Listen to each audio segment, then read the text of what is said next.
Olá, doutor Ronan. Boa tarde. Mais uma vez no ar, né? Isso. Já te entrevistamos uma vez, a sua entrevista está fazendo um sucesso muito grande, né?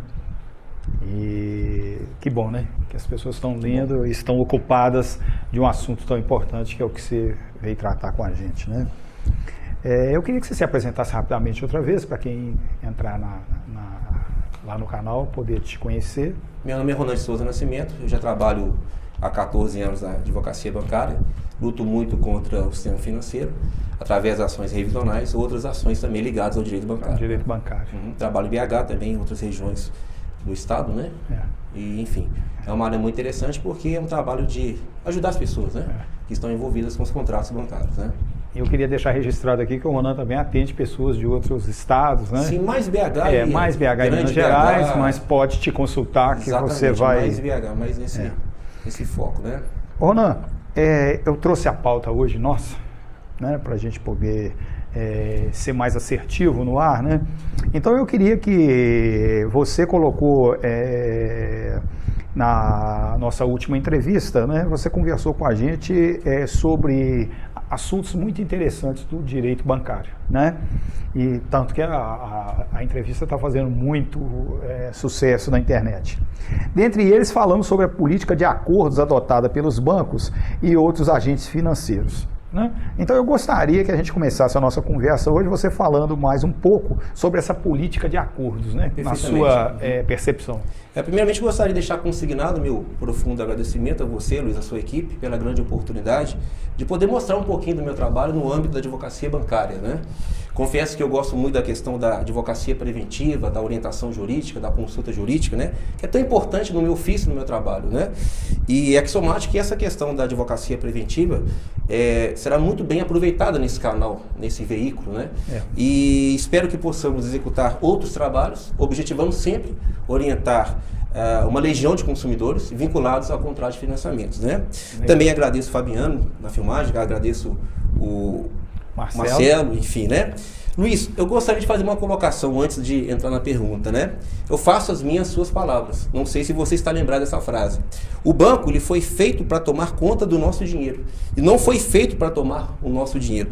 Eu considero essa frase emblemática, fantástica, e acaba sendo uma fotografia de uma dura e lamentável realidade, né? Como nós, consumidores, somos muito maltratados em relação aos contratos de financiamentos, pois os contratos que estão inseridos, várias cláusulas abusivas, que provocam o inevitável desequilíbrio contratual. Agora, finalmente, respondendo a sua pergunta, eu volto a reiterar que, sim, existe uma forte política de acordo, ora patrocinada pelos bancos, que devido à teoria do dano eficiente. Eu volto a repetir, o que seria o dano eficiente? Apenas 1% dos consumidores buscam a intervenção do Poder Judiciário, tentando equilibrar os seus contratos. Esse pequeno número contingente, que é 1%, acaba sendo contemplado pela política bancária. Sempre eu vou enfatizar esse ponto da política bancária, porque os acordos, as negociações amigáveis, as composições, as tratativas, ocorrem com muita frequência dentro das ações bancárias. Portanto, a política de acordo já faz parte da advocacia bancária. Nós não podemos renegar esse fato. Agora, quando... logo, é meu dever, então, diante dessa ótica, passar essa informação para as pessoas, para os consumidores, que existe sim uma forte política de acordo. Agora, entretanto, há uma observação. Quando eu falo em ótimas negociações, eu falo em ótimos acordos, veja bem, no meu escritório, veja bem, eu não trabalho sozinho, eu trabalho com uma equipe de advogados. Meu escritório, bem como outros advogados, o escritório de advocacia, que também são canalizados na advocacia bancária, os advogados estavam bem, os consumidores, contratantes, estavam bem assessorados, bem acompanhados por profissionais habilitados, capacitados, para identificar se aquela proposta de acordo que chega ao consumidor vai levar a uma vantagem econômica ou não. Beleza. É legal, né, a gente perceber, então, que nada melhor do que procurarmos o direito preventivo em tempo, né, Ronaldo? Advocacia preventiva. Preventiva. Então, você quer dizer, né, não obstante essa forte política bancária buscando o acordo, né? Então, eu estou entendendo que cabe ao consumidor, então, ter uma precaução ou cautela para que ele não venha a ser prejudicado em seus acordos bancários. Fale mais um pouco para nós dessa precaução do cliente, da cautela que ele deve ter, né? Qual seria esse comportamento na realidade? Você usou a palavra muito certa, precaução, né? Bom, o consumidor quer levantar uma seguinte observação. O consumidor que pretende negociar sua dívida, correlacionado ao contrato de financiamento, um débito bancário, ele sem o apoio, sem a intervenção, sem a interferência de um advogado, ou um advogado que assumiu o problema jurídico do consumidor, é fundamental, é substancial que ambos tenham uma certa maldade, uma certa malícia na hora de negociar a dívida. Quando eu falo uma certa maldade, uma certa malícia, eu vou citar um exemplo que acontece todo dia, que acontece day by day, todo dia. Chega o departamento do banco, departamento jurídico ou de cobrança, Joaquim, você está devendo ao banco a importância de 100 mil reais, ok? Mas o banco está oferecendo a você, Joaquim, uma proposta de acordo. E qual seria essa proposta de acordo? É a redução dessa dívida de 100 mil reais para 20 mil reais. Bom, ao primeiro golpe de vista, um ótimo acordo. Um baita acordo. Joaquim fica muito feliz, não é? Ó, 100 mil para 20 mil reais. Mas, Luiz, dependendo da situação, essa proposta de acordo não vai representar, não vai significar, não vai traduzir um bom acordo. Pois dependendo da situação, veja bem, somando o valor que Joaquim já tinha repassado para o banco, já tinha amortizado a sua dívida, mas o valor que o banco está oferecendo para matar aquela dívida, você poderá chegar a uma equação cuja equação não vai traduzir um ótimo acordo. Então eu volto a reforçar. É mistério que advogado, consumidores estejam bem informados em relação ao histórico da dívida.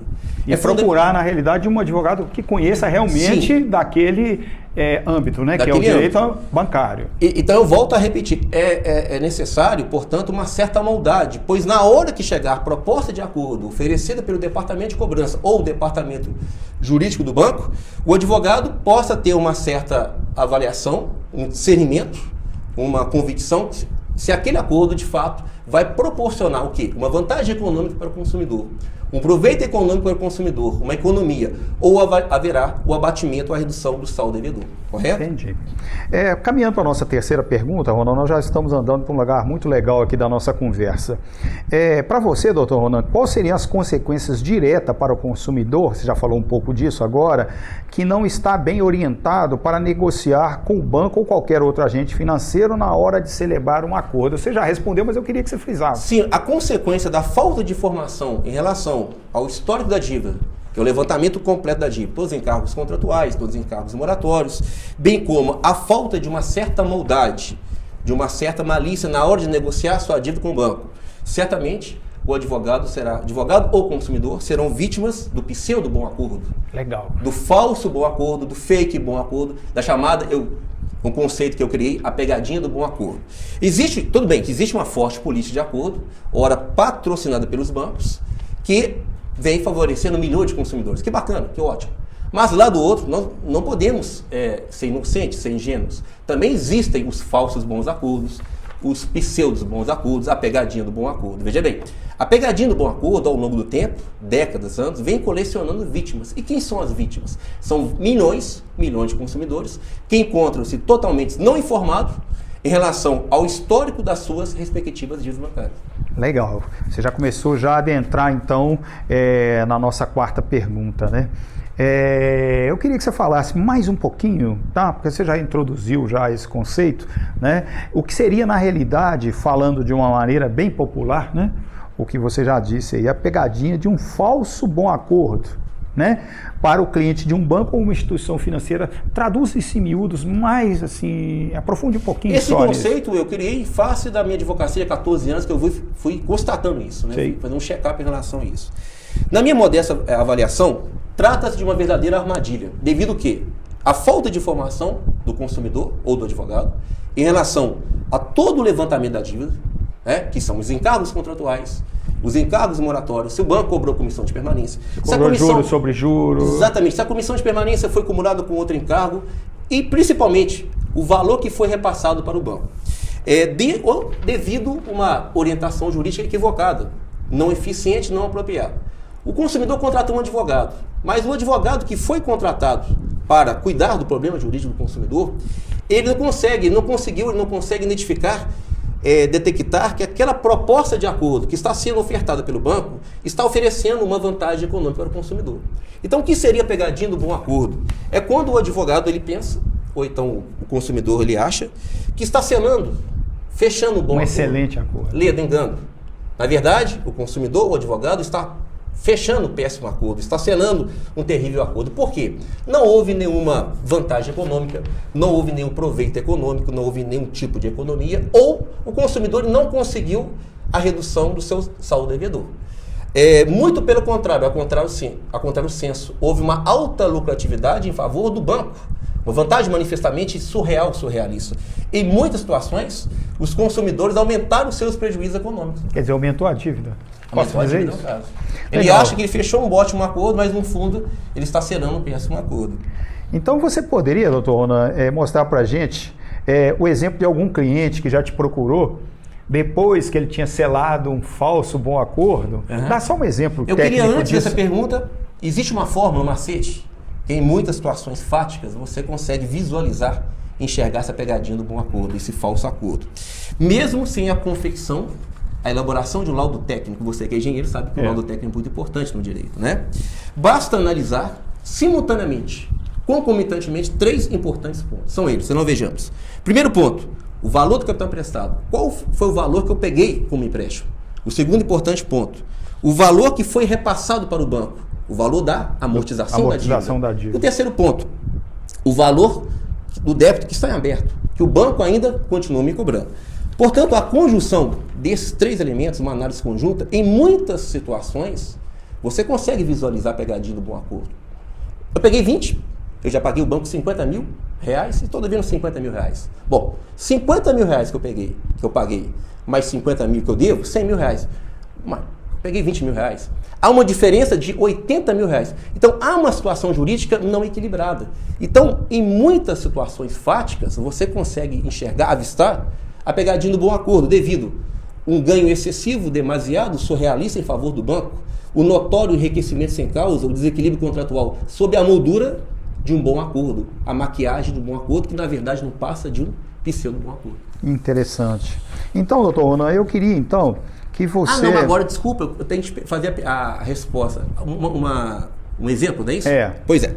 Vamos tomar como exemplo o cheque especial, o cartão de crédito. Eu sempre gosto de mencionar esses contratos bancários, porque quase sempre o consumidor, quando eu falo consumidor, é pessoa física ou pessoa jurídica, quase sempre o consumidor perde totalmente o controle da sua dívida. Fica totalmente perdido. Paga, fica devendo, paga, fica devendo. A dívida é interminável, a dívida é infindável, é como se fosse um ciclo perene. Além disso, como foi colocado na última entrevista, número 1, a carga dos juros remuneratórios, tanto do cheque especial como do cartão de crédito, é pesadíssima, né? Enquanto no cheque especial os juros remuneratórios ou compensatórios oscilam entre 8% a 14% ao mês, já o cheque especial, o cartão de crédito, a carga de juros é 400% ao ano. Então vamos imaginar que uma empresa, no período de 5 anos, usou o cheque especial na importância de 30 mil reais. Portanto, esse foi o capital emprestado. Durante esse mesmo período, a empresa já tinha repassado para o banco a importância de 200 mil reais. Ou seja, 170 mil reais acima do capital emprestado. Ok? A empresa ficou sem condições econômicas de honrar a dívida bancária. Com efeito, a conta foi encerrada, o débito ficou em aberto. O banco, por sua vez, a posteriori 1 ano, após várias tentativas de resgatar o crédito, que na verdade na minha ótica não existe o crédito, pegou 30, pagou 200 mil, o banco ofereceu um acordo. Então o banco jogou a isca, preparou a armadilha. Pois, segundo a contabilidade do banco, em face dos encargos abusivos, dos encargos moratórios, o débito chegou à cifra de 80 mil reais. Luiz, esse 80 mil reais é um valor abstrato, vago, dúbio, porque esse valor ele não vem acompanhado de um cálculo discriminado contendo toda a evolução da dívida. Explicação contábil, né, adequada, né?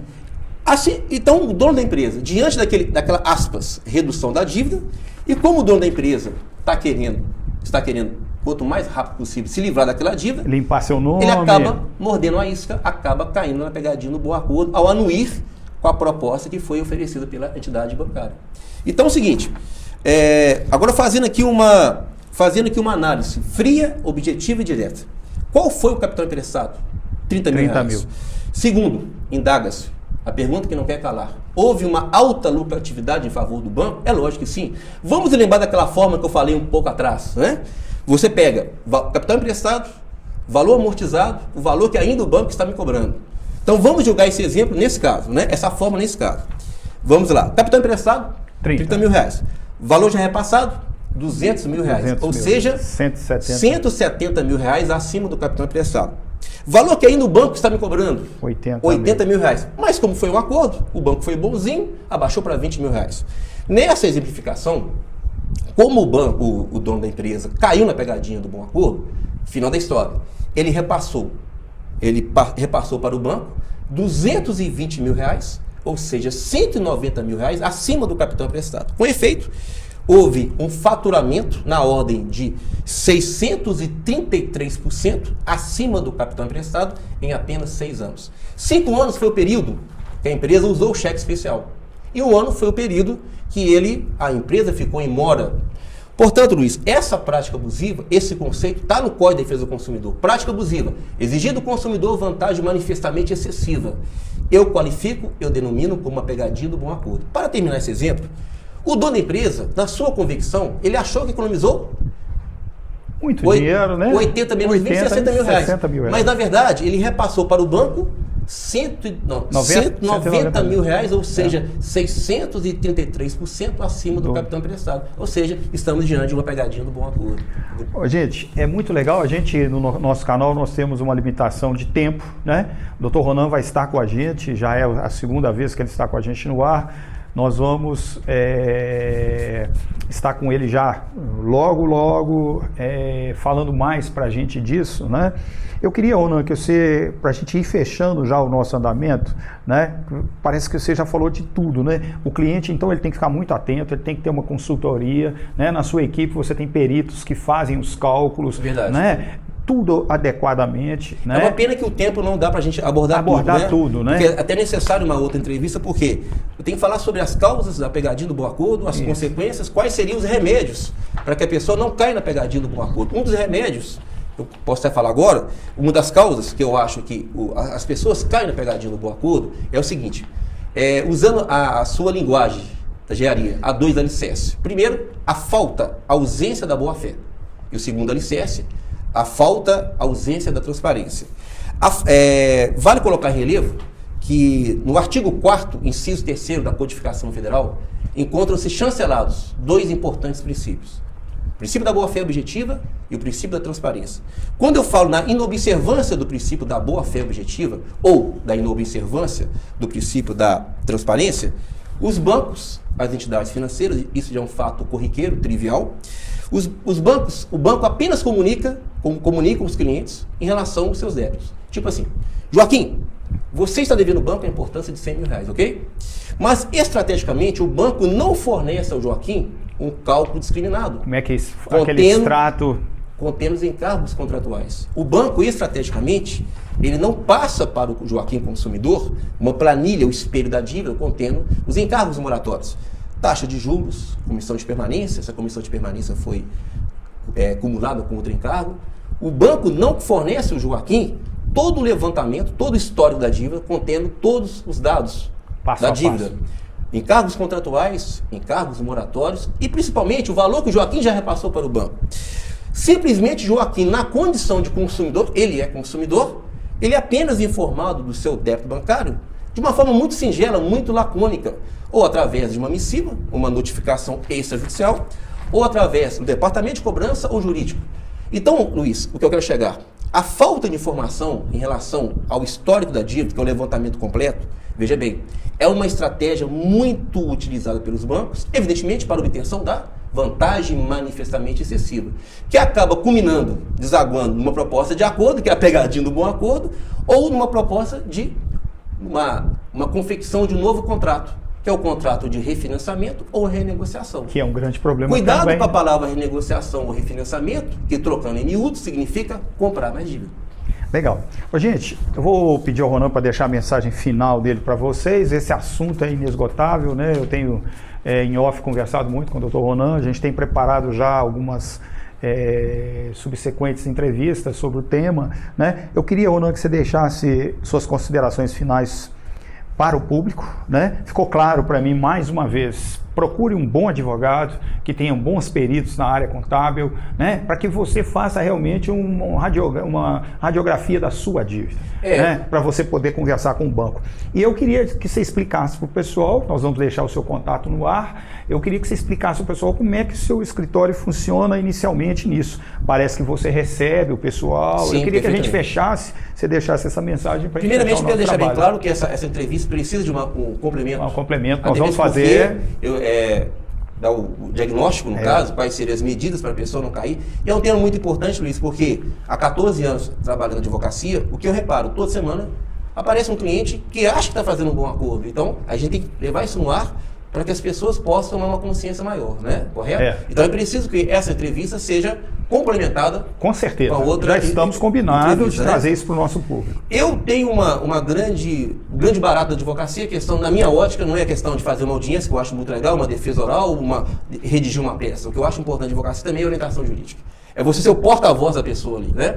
Então eu tenho assim, hoje nós temos a tecnologia, nós temos esse canal que é maravilhoso, que eu quero participar.